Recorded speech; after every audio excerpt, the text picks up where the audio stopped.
So hey guys, welcome back to another video of IV zone. क्योंकि मैंने इसका channel का नाम फिर से अगेन चेंज कर दिया। पहले मैंने रखा था आयुष्मान वोरा ब्लॉग। सो अब वो चेंज करके मैंने इसका नाम रख दिया आईवी जोन। की इसमें मैं खाली ब्लॉग के रिलेटेड नहीं, और भी कोई जो अभी करंट हमारा चल रहा होगा या मतलब किसी से रिलेटेड होगा तो मैं डाल दूँगा, जो भी होगा। अनबॉक्सिंग होगी, कुछ होगा, सो मैं सोचा सब डालूँगा। तो आज का मेन मेरा टॉपिक था कि जैसे आप सबको पता है कि अभी चल रहा है जुलाई का मंथ, और यही होता है जून जुलाई का जब मेन होता है कि बच्चों के स्टूडेंट्स के, जैसे कि मैं खुद एक स्टूडेंट हूँ। सो अभी एंट्रेंस एग्ज़ाम होते हैं, जैसे कि जेई हो गया, नीट हो गया, और भी ऐसे हैं। तो अभी इस साल जो नया आया हुआ है एग्ज़ाम, उसका नाम है CUET। तो अभी कॉमनली लोग इसको यही कहते हैं। लास्ट ईयर इसका नाम था कुछ CUCET। इसकी फुल फॉर्म होती है central university common entrance test. So इस वीक इसका चेंज होकर हो गया है common university entrance test. So ये इसका नाम चेंज हो गया। और इसमें अब क्या होता है, मतलब इस वीडियो में आपको सारा कंप्लीटली बताऊंगा कि इसमें क्या होता है, क्या करना है, सिलेबस क्या है, और टाइम पीरियड कितना मिलेगा हमें, क्या क्या सिस्टम है इसका, पूरा आपको मैं ओवरऑल का बताऊंगा। जैसे कि मैं खुद ने आपको बताया कि स्टूडेंट हूँ, मुझे इसका खुद पहले नहीं पता, बिल्कुल आइडिया नहीं था, लेकिन मैंने पूरी रिसर्च की जितना इस पर अवेलेबल था इसकी ऑफिशियल वेबसाइट पे। सो सबसे पहले मैं आपको बताता हूँ कि जो ये कॉमन यूनिवर्सिटी एंट्रेंस टेस्ट है, ये कंडक्ट कौन करवा रहे हैं। सो जो जेई का कराते हैं NTA, नेशनल टेस्टिंग एजेंसी, वही इसका भी करवा रहे हैं, और वो इसमें लेंगे। बट जैसे उसका ऑनलाइन मोड में होता है, इसका भी ऑनलाइन मोड में ही होगा, जैसे कि होगा CBT। सो मैं आपको भी बताता हूँ पूरा, लेकिन मैं इस वीडियो को ज़्यादा लंबा नहीं करूँगा, जैसे कि सारे करते हैं। मैंने देखा टाइम वेस्ट करते हैं, पर हमारे पास इतना टाइम नहीं होता इस टाइम पे, मतलब ये क्रूशियल टाइम है वो, और नीड ऑफ दी और ये है कि हम एकदम करेक्ट हमें पता चले कि क्या सिस्टम है इसका, क्या पैरामीटर्स रहेंगे। सो मैं आपको सारा बताता हूँ स्टार्टिंग से, मैंने पूरा इस पर लिखा हुआ है। तो सबसे पहले इसका है, जैसे कि फुल फॉर्म बताई मैंने, कॉमन यूनिवर्सिटी एंट्रेंस टेस्ट।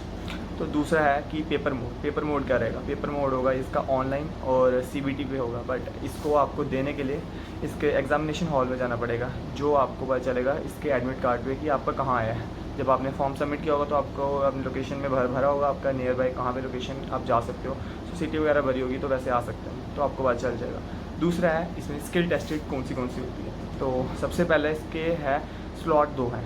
जैसे कि फर्स्ट में आएगा, इसमें जो फर्स्ट स्लॉट का सेक्शन है उसमें सेक्शन भी 3 है, बट जो फर्स्ट वाले का उसके भी आगे 2 हैं। सो पहले मैं आपको बताता हूँ। सबसे पहले इसमें आता है लैंग्वेजेस। तो लैंग्वेजेस का भी जैसे आता है सेक्शन 1 और सेक्शन 2, मतलब सेक्शन 1 का A और सेक्शन 1 का ही B, दोनों आता है लैंग्वेजेस में। फर्स्ट में पता नहीं कितनी होती है, समथिंग कुछ नियर अबाउट 13 और 19 लैंग्वेजेस होती है। उसमें से आप कोई 1 या 2, मैक्सिमम 2 सिलेक्ट कर सकते हो। सो एक तो वो रहा। अब उसमें से आप जो भी सिलेक्ट करोगे उसके बारे में आपको कुछ भी पूछा सकता है, वो मैं आपको आगे बताऊंगा कि क्या सिलेबस रहेगा, कैसा कुछ रहेगा, तो वो बताता हूँ। उसके बाद जो नेक्स्ट आता है सेक्शन 2, उसमें होता है डोमेन स्पेसिफिक सब्जेक्ट्स। अब इसमें आते हैं नियर अबाउट 27 सब्जेक्ट्स। इसमें सारे ह्यूमैनिटीज़ हो गया, फिज़िक्स हो गया, केमिस्ट्री हो गया, मैथ्स हो गया, बायोटेक्नोलॉजी, बायोकेमिस्ट्री वगैरह जितने भी होते हैं, मतलब सारे इसमें आप ऑलमोस्ट सारे कवर किए इसमें। तो हर स्ट्रीम वाला स्टूडेंट्स में इसको दे सकता है एग्ज़ाम को। और उसके बाद इसका आता है एलिजिबिलिटी क्राइटेरिया। सो एलिजिबिलिटी क्राइटेरिया है कि आपके 12th में मिनिमम 50 से अबव मार्क्स आने चाहिए, तभी आप इसको दे सकते हो। और उसके बाद है इसका पर्पस क्या है। सो इसका मेन पर्पस ये इस चीज़ पे फोकस करता है कि जो ये, जैसे आपको पता है कि लास्ट ईयर था कि जो 12th पास कर दे, जो अच्छे स्कोर कर दे, उसके बेसिस पे ही उनको यूनिवर्सिटियाँ कॉलेजेस वगैरह मिल जाते हैं। बट इस ईयर ये हुआ है कि अब चाहे हमारे 12th में जैसा भी हुआ हो, किसी का भी जैसा भी मार्क्स आया हो, बट अगर कोई इसमें अच्छा स्कोर कर दे तो उसको अच्छा मिल सकता है। मतलब जैसे 12th में चाहे जितने का इसमें, मतलब इसकी 12th के बेसिस के अब वो ख़त्म हो गए मार्क्स के, उसके बेसिस पे लेंगे। जैसे आप 12th के मार्क्स लेते हो ना, वैसे अगर आप इसमें अच्छा स्कोर कर जाओगे तो आपको यूनिवर्सिटी मिल सकती है। और इसमें एक एडवांटेज ये है कि आप, जैसे कि जेई का पेपर आपको सबसे हार्ड होता है, लेकिन ये उससे थोड़ा इजी वे में होता है। मतलब है तो वैसा ही पैटर्न है, बट उससे ईजी है जेई से एज़ कम्पेयर।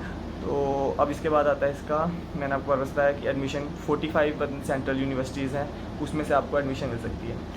और इसकी अब बात करते हैं ड्यूरेशन की। तो ड्यूरेशन इसका है, जैसे सेक्शन 1 मैंने आपको बताया, सेक्शन 1 और सेक्शन B 45 मिनट्स का आपको मिलेगा टाइम हर एक सब्जेक्ट पे। जैसे आपने एक लैंग्वेज सेलेक्ट की होगी तो उसके लिए स्पेसिफिकली आपको 45 मिनट्स का टाइम मिलेगा हर लैंग्वेज के लिए, आप जितनी भी होगी। उसके बाद आता है सेक्शन B, जो कि हमारा डोमेन स्पेसिफिक सब्जेक्ट। इसमें आता है आपको टाइम मिलेगा 45 मिनट्स फॉर ई सब्जेक्ट। इसमें आप मैक्सिमम 4 सब्जेक्ट सेलेक्ट कर सकते हो। ओवरऑल आपको 8 सब्जेक्ट सेलेक्ट करने सकते हैं, लेकिन इसमें से आप डोमेन्स में से कोई 4 सिलेक्ट कर सकते हो।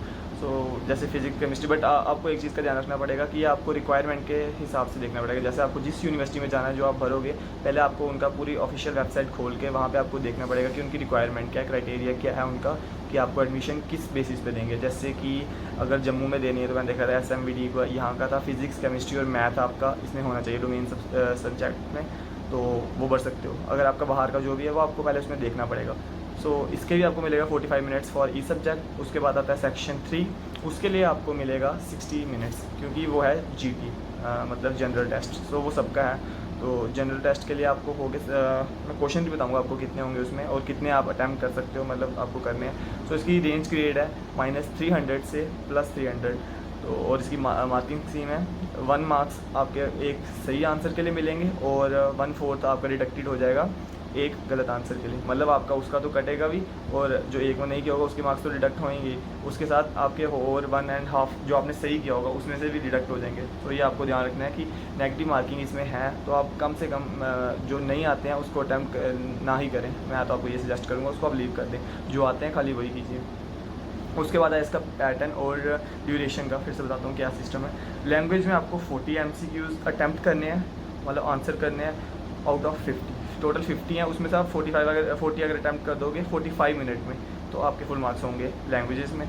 और उसके बाद डोमेन सब्जेक्ट में है आपको 50 मिलेंगे, 50 क्वेश्चन MCQs मिलेंगे, उसमें से आपको सेम वैसे ही 40 MCQs अटैम्प्ट करने हैं, जिसके लिए आपको टाइम मिलेगा 45 मिनट पर सब्जेक्ट के लिए। सो जैसे आपने अगर डोमेन में 4 सब्जेक्ट रखे हैं तो आपको 40 MCQs एक सब्जेक्ट के ऐसे करके चारों के मिलेंगे, 40 40 40 एंड 40 अगर आपने 4 रखे होंगे डोमेन में।